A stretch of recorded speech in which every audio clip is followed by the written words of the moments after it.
እኔ ማቀው መንፈስ ቅዱስ አምላክ ነው።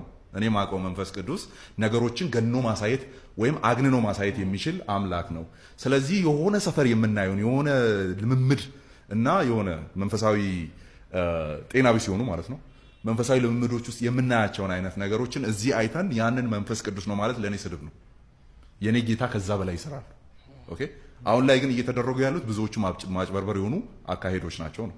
ስለዚህ እኔ እማምናቸውን እግዚአብሔር ይሰራባቸዋል የምላቸውን ሰዎች አሁን ላይ ሱፍ ስሪ ፒስ ለብሶ በመጡ መተተኞች አልገምታቸውም። ቀድሞ ማጋቸውን ሰዎች መለየት ነበር። ይሄ ሱፍ ለባሽ ተንኮል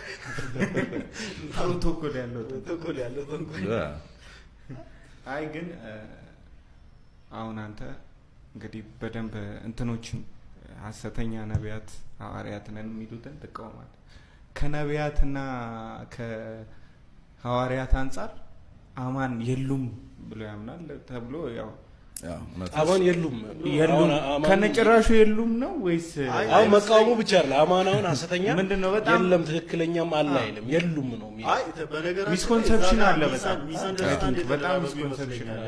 እሷን ነገር ከሆነ ያው እሱን በደንብ እሱ ያብራራው። ግን ይሁን እኔ እንደተረዳው ከሆነ ሚስ አንደርስታንድ ምናምን ነገር ነው እዛ ጋር እንጂ እሱ ነገር ላይ ያው እንትን አዳምጫለሁ ኢንተርቪዎች ያ ክሊር አድርጌ ተናግሬያለሁ።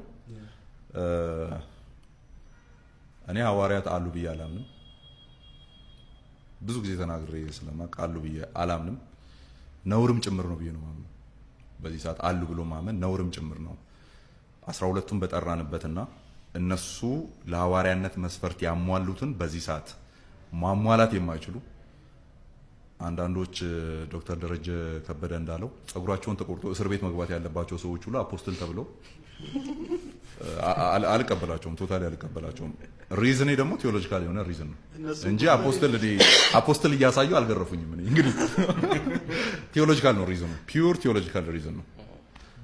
ያ ፒውር ቴዎሎጂካል ሪዝን ምንድነው? እሱ አሁን አምነህበት ነው። አሁን አንዳንድ ሰዎች እንትን ደግሞ ለአንተ እንደ መንገር ነው የሚያወሩት። አማን እንደዚህ ብሏል ምናምን እያሉ ነው የሚያወሩትና አሁን አስረግጠ እየተናገርክ ነው አንተ የሉ ያ አክቹአሊ እንትን በትል ራሱ አንዳንድ ሰው ያው ሆን ብሎ ሚስ አንደርስታንድ ለማድረግ የተፈጠረ ሰው ያለ ሲጀመር ነጥብ ፍለጋ አሁን በተለይ በዛ አገልግሎት የተቀቡ ሰዎች አሉ ሚዲያ ላይ ቁጭ ብሎ ቪዲዮ የሚቆራረጡ እና መቆራረጥም አይጠበቅባችሁም። ፊት ለፊት ነው እንደዚህ ማወራው። ሪዝኔት ፒውር የሆነ ቴዎሎጂካል ነገረ መለኮታዊ የሆነ አርጊመንት ነው ማቀርበው ለዛ ነገር ሳቀርብ